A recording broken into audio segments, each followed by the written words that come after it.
Hi, I'm Nikki Lechniak, and welcome to this episode of the 502 Report. Robert White has served since Louisville's police chief since the city-county merger in 2003, but now he's moving on. So Mayor Fischer recently appointed an interim chief while the search for his replacement is underway. An interim replacement is officially in place as Louisville Police Chief Robert White heads west to his new job as Denver's police chief. Ishman Burks, a former secretary of the Kentucky Justice Cabinet, will serve until the permanent chief is named in April of 2012. We wanted somebody of high integrity, a person with a deep understanding of policing and criminal justice. We wanted somebody that knew Louisville, our people and our neighborhoods, somebody that believes in my administration's values, respect, honesty, transparency, a focus on our customers, that is our citizens. Burks is taking a leave of absence from his role as assistant professor at JCTC for this position. I think it's a capstone to my career. I've been in public service for 44 years, and I think it's just neat that I can make this contribution at this particular point in my life. He praises what Chief White has done for the community, saying he doesn't plan on making any drastic changes to LMPD, and he has high hopes for the department's future. My mission over the next 2 to 3 months is really is to keep this train on the track. I'll be there to make sure that we keep this direction and keep this focus on the great things that we're doing.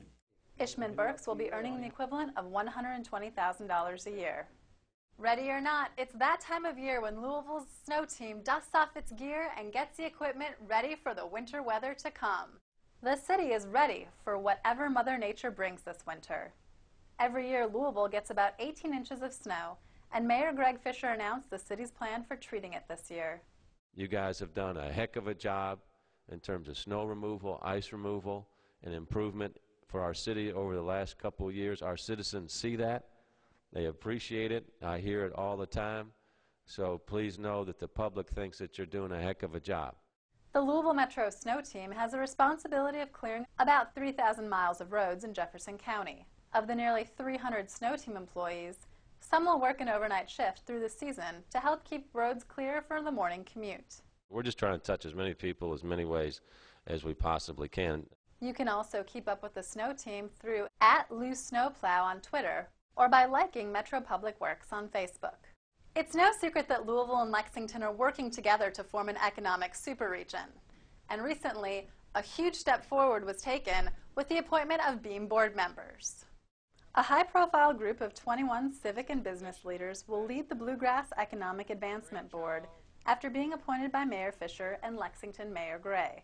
As we focus on the leverage potential of these two cities, we all know that it's all about this whole state. The Beam board will meet quarterly to come up with an economic plan for the Louisville-Lexington corridor, focusing on growing high-quality jobs in advanced manufacturing. We knew that we had to pull together a board that was a best-in-world type of board to help us develop what the best in the world comes to in terms of a geographic region for advanced manufacturing. What does the best in the world look like? The mayors hope to create a superregion based on existing manufacturing companies in both communities. Lexington businessman Jim Host will serve as the board's chairman. Within the state, what he's accomplished to be a favored son both in Lexington and Louisville is unique, and he's a guy that's obviously gotten things done in many boardrooms and many civic and philanthropic activities as well. And first on our delegation is, appropriately, the president of the University of Kentucky, Dr. Eli Capilouto. After announcing and introducing the board's members, it was straight to work for their first meeting. And getting around Louisville will be much easier for out-of-towners and residents now that TARC's routes are available through Google Maps. Planning a trip using TARC is now easier than ever. This is an exciting step for the community, and you'll be seeing a lot more of that.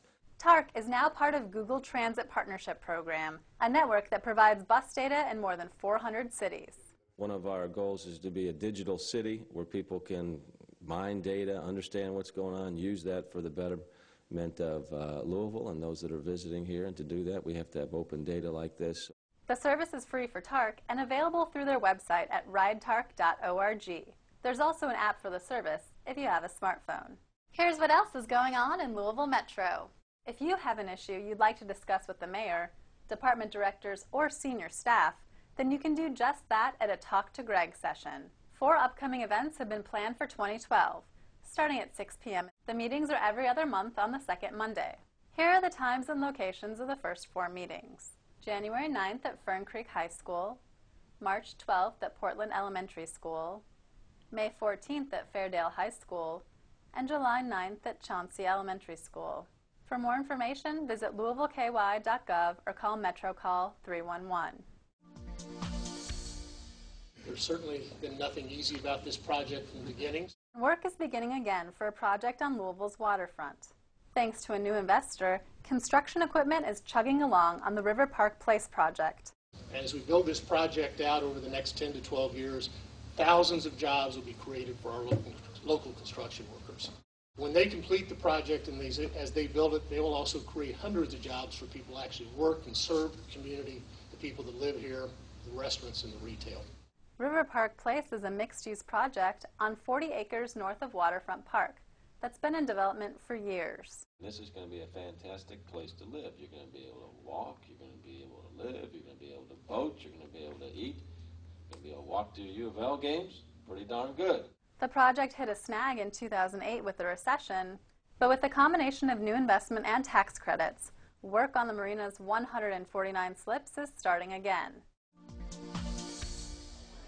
Thanks to a unique partnership, 340 jobs are staying in Louisville.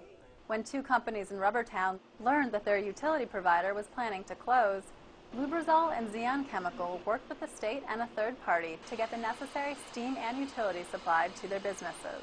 We're continuing to turn this difficult economy around in Kentucky, and we're doing it job by job. We're doing it by having existing businesses step up and determined to not only survive this recession, but to thrive in it. And we have 3 good examples here today. The contract with Recast Energy will bring 14 new jobs to the area and a $22 million investment. A sweet new business has opened up on Frankfort Avenue. The Comfy Cow's 3rd location in Louisville offers an eclectic mix of ice cream flavors and tasty treats. They developed a business plan that included some pretty creative ice creams, such as the famed Dulce de Leche. They signed for a loan, they opened the doors, and then the customers came. The owners spent about $1 million and more than a year renovating the historic home in Clifton. I was going to start this by saying 77 years ago, because that's how long it seems like this has taken. I can't believe we're actually standing here. And raising the former Jenny's Diner to make room for this new location.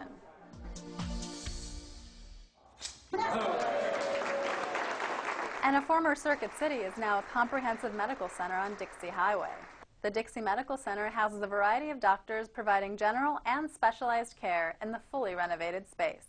My partners, Mike Carpenter and Greg Oakley, and our partners in this building are really committed and focused to Jefferson County, to Metro Louisville. We want to bring jobs here, as the mayor said a number of times, and continue to focus on what's good for this community. More than 1,600 seniors and disabled individuals in our community gathered for fun and some information during Seniors Day Out in Louisville. Winning the gifts and bingo mostly, but we enjoy all the different booths, get a lot of information. Educational activities, health screenings, guest speakers, and even bingo games entertained and informed attendees. There are seniors that we don't reach, people that don't come out and get basic information on legal rights, on health, on the services that are available. Contact Cindy Venable at 574-5092. Thanks for joining me on this episode of the 502 Report. Until next time, take care.